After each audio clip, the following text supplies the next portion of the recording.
ये है कांग्रेस पार्टी के नेशनल प्रवक्ता पवन खेड़ा, जिन्होंने आज स्टेटमेंट दिया है कि नरेंद्र मोदी का मानसिक संतुलन बिगड़ते जा रहा है।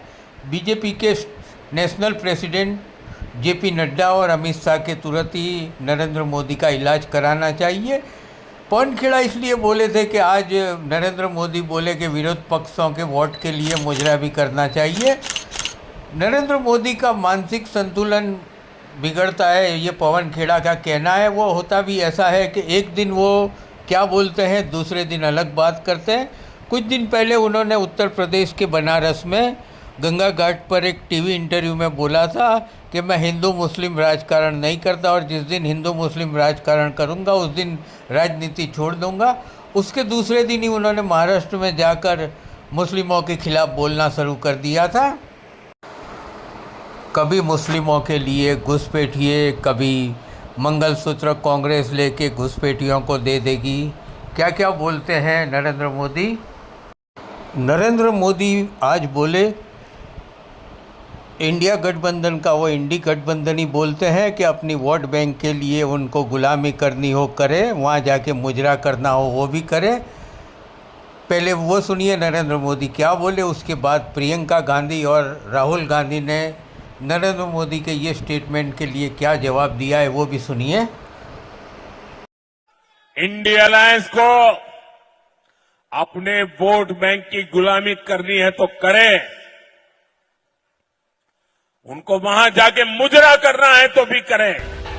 यहाँ पे बाबा गोरखनाथ जी ने क्या कहा था, मन में रहिना भेद न कहिना, बोलिबा अमृत वाणी, अगिला अगली हाँ होइवे, हे अवधू तो अपना होएवा पानी। ये कहा था ना बाबा गोरखनाथ जी ने कहा था। और आज हमारे देश के प्रधानमंत्री क्या कर रहे हैं, आपने सुना होगा। मैं आ रही थी यहां, मैं उनका बिहार का भाषण देख रही थी और ऐसे ऐसे शब्द उन्होंने इस्तेमाल किए विपक्ष के नेताओं के लिए जो इस देश के इतिहास में किसी प्रधानमंत्री ने नहीं इस्तेमाल किए होंगे।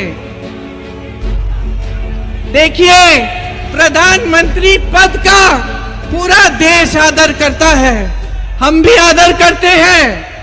आपकी आस्था, आपकी आशाएं मोदी जी से एक समय में जुड़ी हुई थी। क्या मोदी जी की जिम्मेदारी नहीं बनती कि वो पद की गरिमा रखे, पद की मर्यादा रखे। आज जिस तरह से वो बोल रहे हैं, अफसोस की बात यह है बहनों और भाइयों कि इनकी असलियत दिखाई देने लगी है। और मैं मोदी जी को कहना चाहती हूं कि मोदी जी, आप देश के प्रधानमंत्री हैं, इतनी भी अपनी असलियत मत दिखाइए।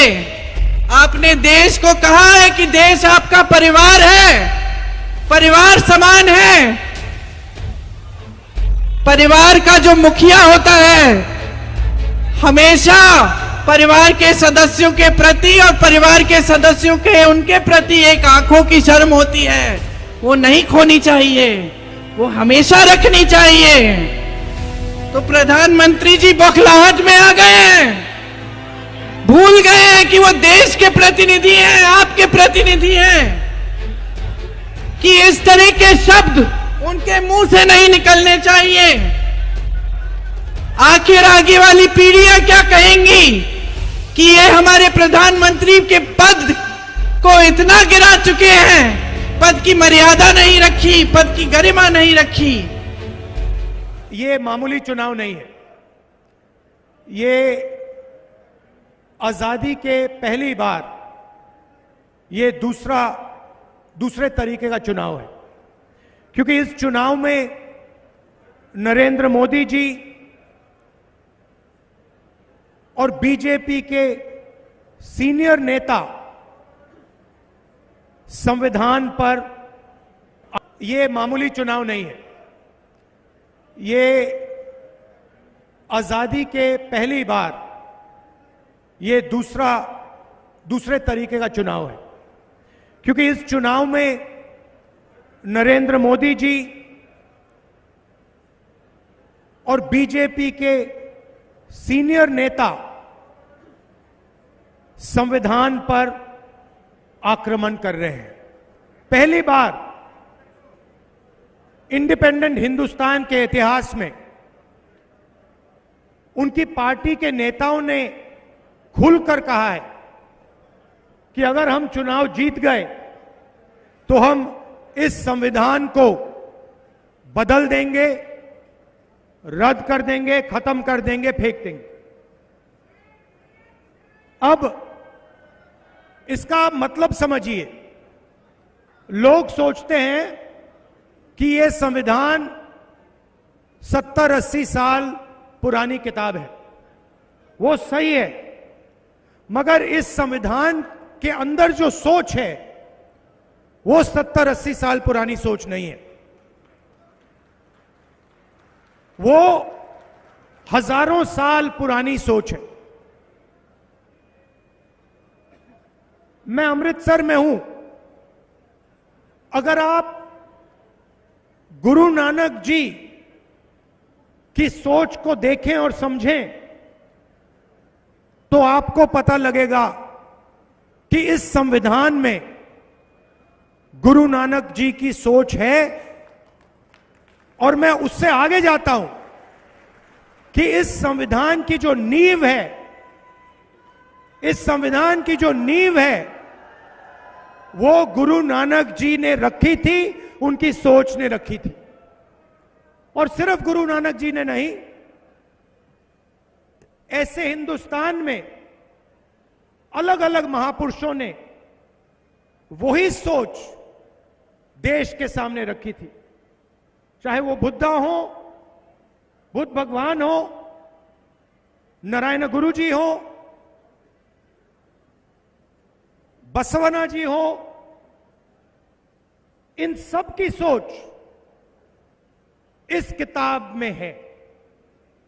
और आज बीजेपी के लोग सामने आके कह रहे हैं कि हम गुरु नानक जी की सोच पर आक्रमण करेंगे और उसको हम खत्म कर देंगे। उस सोच का रिप्रेजेंटेशन मॉडर्न हिंदुस्तान में गुरु नानक जी की सोच का यही रिप्रेजेंटेशन है। गुरु नानक जी ने कहा था कि सब लोग समान हैं, सबकी इज्जत होनी चाहिए, सबका आदर होना चाहिए, सबके साथ मोहब्बत होनी चाहिए। यह कॉन्स्टिट्यूशन भी वही कहता है।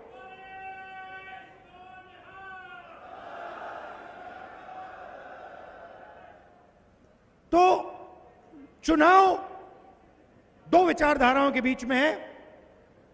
एक तरफ नरेंद्र मोदी जी और बीजेपी के लोग जो इसको खत्म करना चाहते हैं, और दूसरी तरफ कांग्रेस पार्टी जो संविधान की रक्षा कर रही है। कांग्रेस पार्टी देश की जनता के साथ, अंबेडकर जी के साथ ये कॉन्स्टिट्यूशन लाई थी। तो अगर बीजेपी इस पर आक्रमण कर रही है तो वो अंबेडकर जी की सोच पर भी आक्रमण कर रही है।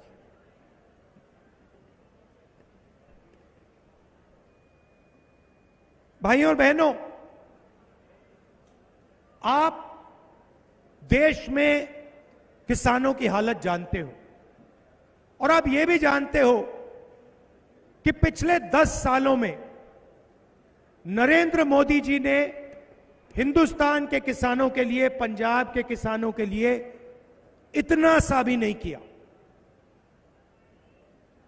उल्टा आप पर आक्रमण किया। 3 काले कानून लाए, और जब पंजाब के किसान, हरियाणा के किसान, महाराष्ट्र के किसान, मध्य प्रदेश के किसान सड़क पर उतरे तो नरेंद्र मोदी जी ने उनको आतंकवादी कहा। यह बात हम कभी नहीं भूल सकते हैं।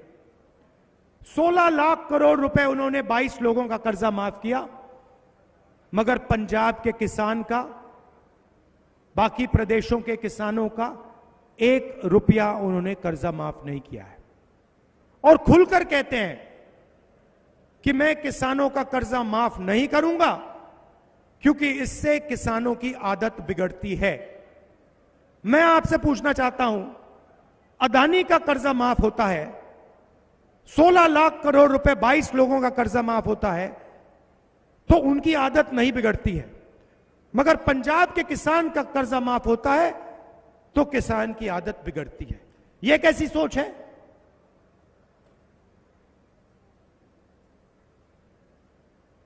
कन्याकुमारी से कश्मीर तक मैं पैदल चला, पंजाब से निकला और हजारों किसानों से मैंने बात की, और किसानों ने सिर्फ 3 चीजें मुझे बोली जो आपके दिल में थी। सबसे पहले आपने कहा कि देखिए राहुल जी, हमें बात समझ नहीं आती है, हमने क्या गलती की है। उनका कर्जा माफ हो जाता है, अदानी अंबानी के लिए कानून बनते हैं, मगर हमारा कर्जा कभी माफ नहीं होता। यह आपने पहली बात बोली। दूसरी बात आपने बोली कि राहुल जी, हम मार्केट में जाते हैं, अलग अलग प्रोडक्ट्स खरीदते हैं, शर्ट खरीदते हैं, पैंट खरीदते हैं, मोबाइल फोन खरीदते हैं, सब प्रोडक्ट्स के लिए सही दाम मिलता है, दाम लिखा होता है, मगर जब हम अपना अनाज बेचते हैं, शुगर केन बेचते हैं, आलू बेचते हैं, तो हमें सही दाम नहीं मिलता। और तीसरी बात आपने कही कि नरेंद्र मोदी जी बीमा योजना लाए हैं, इस योजना से 16 कंपनियों को फायदा होता है, हमारा नुकसान होता है, आंधी आती है, तूफान आता है, कंपनीज को हम फोन लगाते हैं, ईमेल भेजते हैं, कंपनी जवाब देती है कि हम आपको बीमा का पैसा नहीं दे सकते। ये 3 चीजें पंजाब के किसानों ने, बाकी देश के किसानों ने मुझे कही। तो इन 3 सवालों को मैं आज आपको जवाब देना चाहता हूं। पहला काम, जैसे यूपीए सरकार ने किसानों का कर्जा माफ किया था, वैसे ही कांग्रेस पार्टी पंजाब के किसानों का, बाकी देश के किसानों का कर्जा माफ करने जा रही है। दूसरी बात, यह सिर्फ एक बार नहीं होगा। हम सरकार में एक ग्रुप बनाएंगे जो किसानों की फाइनेंशियल सिचुएशन को स्टडी करेगा, और जब भी हिंदुस्तान के किसानों को कर्जा माफी की जरूरत होगी, इंडिया गठबंधन की सरकार किसानों का कर्जा माफ करेगी। एक बार नहीं, अनेक बार हम यह काम करने के लिए तैयार हैं। दूसरी बात, नरेंद्र मोदी जी ने साफ कहा कि कानूनी एमएसपी हम नहीं देंगे। मैं यहां आपको साफ कह रहा हूं, इंडिया गठबंधन की सरकार पंजाब के किसानों को, हिंदुस्तान के किसानों को गारंटी करके कानूनी मिनिमम सपोर्ट प्राइस देने जा रही है। और तीसरा काम, जो आपने बीमा की बात बोली, नरेंद्र मोदी जी का जो बीमा का प्रोग्राम है वो 16 कंपनियों की मदद करता है। इस प्रोग्राम को हम रिस्ट्रक्चर करेंगे, किसान फ्रेंडली बीमा योजना बनेगी, और 30 दिन के अंदर हिंदुस्तान के सब किसानों का पैसा उनके खाते में चला जाएगा, उससे ज्यादा डिले नहीं होगा। ये थी बात किसानों की। अब भाइयों और बहनों, नरेंद्र मोदी जी ने अरबपतियों का काम किया। आपने देखा होगा, पता नहीं देखा नहीं देखा, उनके आजकल बड़े इंटरव्यूज चल रहे हैं। देखा आपने? देखा? उनके इंटरव्यूज चल रहे हैं, मीडिया के 4 चमचे बैठा देते हैं, उनसे सवाल पूछते हैं, नरेंद्र मोदी जी जवाब देते हैं। सवाल कैसे होते हैं? नरेंद्र मोदी जी, आप आम कैसे खाते हो? काट के खाते हो या चूस के खाते हो? ऐसे सवाल चल रहे हैं। तो उन इंटरव्यू में एक चमचे ने उनसे पूछा, मोदी जी, हिंदुस्तान में अमीर लोग अमीर होते जा रहे हैं और गरीब लोग गरीब होते जा रहे हैं, इसके बारे में आप क्या सोचते हो? नरेंद्र मोदी जी का जवाब आता है, सोचते हैं पहले, वो थोड़ी देर सोचते हैं, ऐसे सोचते हैं,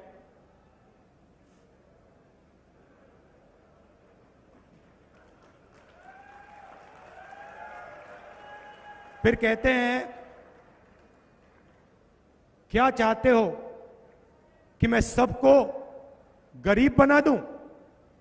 नहीं मोदी जी, हम चाहते हैं कि जो आप अमीरों के लिए करते हो, अरबपतियों के लिए करते हो, वो आप गरीबों के लिए करो। अच्छा, एक नई बात चली है, पता नहीं आपने सुना नहीं सुना, उन्हीं चमचों के साथ इंटरव्यू में एक चमची पूछती है, नरेंद्र मोदी जी, आप में इतनी ऊर्जा कहां से आती है, इतनी एनर्जी कहां से आती है? नरेंद्र मोदी जी का जवाब आता है, मैं बायोलॉजिकल नहीं हूं, बायोलॉजिकल नहीं हूं,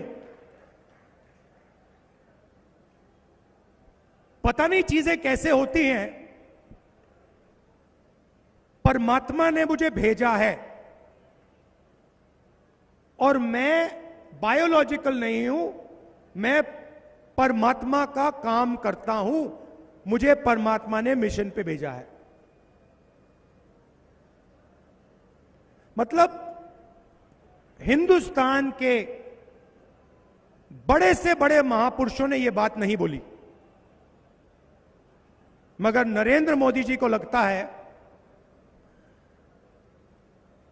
कि परमात्मा ने उनको चुना है, सिर्फ उनको। हम सब बायोलॉजिकल हैं, हिंदुस्तान के किसान, मजदूर, प्रेस रिपोर्टर सब बायोलॉजिकल, मगर नरेंद्र मोदी बायोलॉजिकल नहीं, एक व्यक्ति को भेजा है, परमात्मा ने भेजा है। मैं सोच रहा था नरेंद्र मोदी जी, ये फीलिंग आपको कब आती है? ये आपको 24 घंटे लगता है या सुबह ऐसा लगता है या शाम को लगता है? और ये जो आपको फीलिंग आई, ये नोटबंदी से पहले भी आई थी क्या? गलत जीएसटी लागू करने से पहले आई थी? ये मैं सवाल पूछ रहा हूं क्योंकि नरेंद्र मोदी के हाथ में परमाणु बम का स्विच है। खैर, बड़े इंटरव्यू चल रहे हैं, उसमें नरेंद्र मोदी जी टिप्पणी दे रहे हैं। शायद परमात्मा ने कहा है कि हिंदुस्तान के सारे इंफ्रास्ट्रक्चर को, एयरपोर्ट्स को, पोर्ट्स को अदानी को पकड़ा दो, मगर पिछले 10 साल उन्होंने यही किया है। तो अब हम उल्टा करने जा रहे हैं। उन्होंने 22 अरबपति बनाए, हम करोड़ों लाखपति बनाएंगे।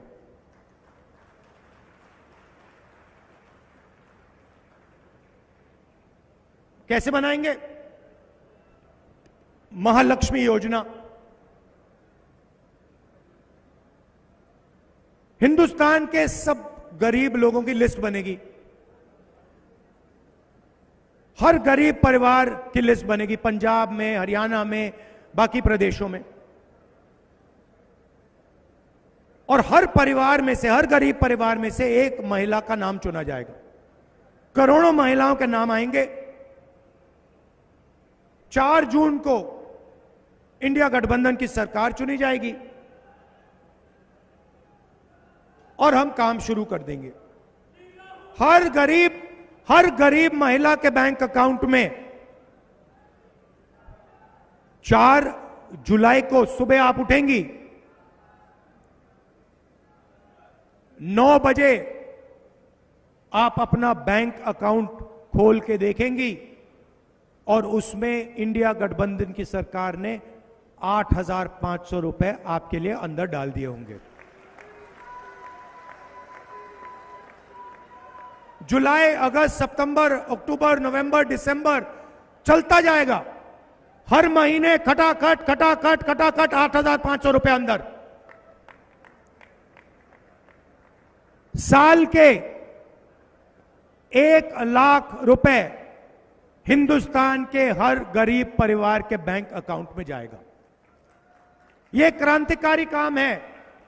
ऐसा काम किसी भी सरकार ने आज तक नहीं किया है। यह हम करने जा रहे हैं। आप सोचिए, सबसे गरीब परिवारों को साल का 1 लाख रुपया, महीने का 8,500 रुपया, इससे गरीबी पर बहुत जबरदस्त चोट लगेगी। लिस्ट में किसानों के परिवार होंगे, मजदूरों के परिवार होंगे, बेरोजगार युवा होंगे और सीधा हम उनके बैंक अकाउंट में पैसे का इंजेक्शन डाल रहे हैं। इसके पीछे सोच है भाइयों और बहनों, इसके पीछे सोच है। आइडिया क्या है मैं आपको बताता हूं। नरेंद्र मोदी जी ने 22 लोगों को लाखों करोड़ रुपए दिए, अंबानी अदानी जैसे लोगों को। उन्होंने उस पैसे को लंदन में खर्च किया, दुबई में खर्च किया, हिंदुस्तान के बाहर खर्च किया, जमीन खरीदी, होटल खरीदे। जब आपके पास पैसा आएगा, आप इसको लंदन में नहीं खर्च करोगे, आप इसको पंजाब में खर्च करोगे, गांव में खर्च करोगे, शहरों में खर्च करोगे, शर्ट खरीदोगे, पैंट खरीदोगे, जूते खरीदोगे, मोबाइल फोन, मोटरसाइकिल, ये चीजें आप खरीदोगे।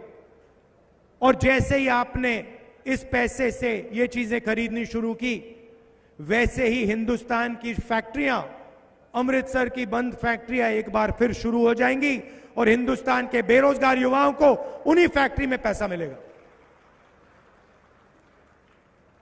तो एक प्रकार से हम हिंदुस्तान की इकोनॉमी को जंप स्टार्ट करने की कोशिश कर रहे हैं। जैसे मोटरसाइकिल में आप पेट्रोल डालते हो और फिर चाबी घुमाते हो, वैसे ही हम आपके जेब में पैसा डाल रहे हैं, आपके बैंक अकाउंट में पैसा डाल रहे हैं और उस पैसे से हिंदुस्तान की अर्थव्यवस्था जंप स्टार्ट होगी, स्टार्ट हो जाएगी। किसानों को हम कर्जा माफ कर रहे हैं, गरीबों के बैंक अकाउंट में 1 लाख रुपया डाल रहे हैं। आज मजदूरों को मनरेगा के लिए 250 रुपए मिलता है। इंडिया सरकार मजदूरों को मनरेगा के लिए 400 रुपए देने जा रही है। आशा और आंगनवाड़ी की जो महिलाएं हैं, आपकी जो भी आज आमदनी है, 4 जून के बाद हम उसको दुगना कर देंगे, डबल कर देंगे। अब आई बात बेरोजगार युवाओं की। नरेंद्र मोदी जी ने हिंदुस्तान के युवाओं से कहा था 2 करोड़ युवाओं को मैं रोजगार दूंगा। प्राइवेटाइजेशन किया, सरकारी वैकेंसीज नहीं भरी, अमृतसर, पंजाब और पूरे हिंदुस्तान के स्मॉल और मीडियम बिजनेसेस को खत्म कर दिया, गलत जीएसटी लागू की, नोटबंदी कर दी और इसका नतीजा हिंदुस्तान देख रहा है। आज हिंदुस्तान के युवाओं को रोजगार मिल ही नहीं सकता। अंबानी और अदानी रोजगार नहीं दे पाते, दे नहीं सकते। रोजगार स्मॉल और मीडियम इंडस्ट्री देती है, छोटी छोटी फैक्ट्रियां देती हैं। रोजगार एग्रीकल्चर में दिया जा सकता है। तो हम पहला काम सरकारी नौकरियों को भरने का करने जा रहे हैं। 30 लाख सरकारी नौकरियां आज हिंदुस्तान में खाली हैं। हमारा पहला कदम उन नौकरियों को आपके हवाले करने का होगा। दूसरा काम और क्रांतिकारी काम, दूसरा काम और क्रांतिकारी काम, हिंदुस्तान के युवाओं को मैं कहना चाहता हूं, अरबपतियों के बेटे जॉब मार्केट में जाने से पहले 1 साल की टेम्पररी नौकरी करते हैं। उसमें उनको ट्रेनिंग मिलती है, पैसा मिलता है और जॉब मार्केट में अंदर जाने का मौका मिलता है। मगर ये फैसिलिटी गरीब युवाओं को नहीं मिलती, बेरोजगार युवाओं को नहीं मिलती। हमने पहले मनरेगा में रोजगार का अधिकार दिया था, उससे करोड़ों लोगों को फायदा हुआ, मगर जो हमारे ग्रेजुएट्स हैं, अंडर ग्रेजुएट्स, डिप्लोमा होल्डर्स, इस योजना से उनको फायदा नहीं हुआ। इसीलिए हम ग्रेजुएट्स को, डिप्लोमा होल्डर्स को, यूनिवर्सिटी कॉलेज ग्रेजुएट्स को एक नया अधिकार देने जा रहे हैं, पहली नौकरी पक्की का अधिकार। प्राइवेट सेक्टर में, पब्लिक सेक्टर में, बीएचईएल, एचएएल, सरकारी अस्पतालों में, सरकारी कॉलेजेस, यूनिवर्सिटीज में, सरकारी ऑफिसेज में आपको 1 साल की नौकरी का अधिकार मिलेगा, बेहतरीन ट्रेनिंग मिलेगी, हर महीने आपके बैंक अकाउंट में 8,500 रुपए जाएंगे,